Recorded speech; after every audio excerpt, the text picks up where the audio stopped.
Common sense question అడుగుతాను. మీరేమీ తప్పు చేయనప్పుడు మీకు అసలు భయపడాల్సిన అవసరం ఏంటి? నేను ఏదన్నా ఉన్నది లేనట్టు చూపించేస్తే వాళ్ళందరూ ఎదవలా నమ్మటానికి ప్రజలు? ఎవరన్నా ఏమన్నా అంటే నమ్మేస్తారా? ఎవరన్నా ఏం చూపిస్తే అది నమ్మేస్తారా? ఫైనల్గా మీకు చూపించిన దాంట్లో ఉందా లేదా ఏముంది అనేది వాళ్ళకి తెలియదు, ఎందుకంటే ఎవరు సినిమా చూడాల.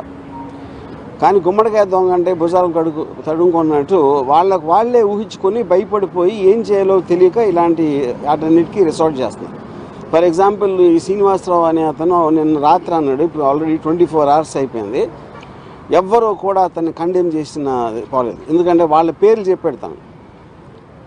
పవన్ కళ్యాణ్, చంద్రబాబు గారు, లోకేష్ అందరి పేర్లు చెప్పినా వాళ్ళు ఎవరు ఇలాంటిది మా పేరు మీద ఒకటి చేస్తున్నారని కండెమ్ చేయకపోతే అర్థం ఏంటి? వాళ్ళు కూడా అదే మైండ్ సెట్లో ఉన్నట్టే కదా.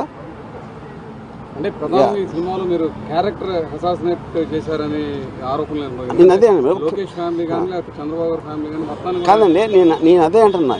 ఈ సినిమాలో క్యారెక్టర్ అసాసినేట్ చేస్తాను అభియోగం మీరు చేస్తే, వాళ్ళు చేస్తే పొద్దున్న లెగిస్తే చేసేది ఏంటి?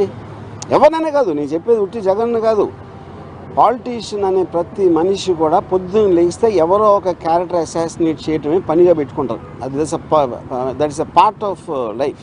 మీడియాలో ఎవరు మాట్లాడినా ఎవరో ఒకరిని క్యారెక్టర్ అసాసినేట్ చేస్తారు. ఓకే, క్యారెక్టర్ అసాసినేషన్ కేవలం ఒక పేరు, అది లేబుల్. యాక్చువల్ పాయింట్ ఏంటి? అది ఒపీనియన్ చెప్తున్నారు, ఒకళ్ళ మీద ఉన్న ఒపీనియన్ వాళ్ళు చెప్తున్నారు. అది ప్రజాస్వామ్యంలో that is a fundamental right granted under Article 19 to tell an opinion. సినిమాలో నేను చేసింది అదే.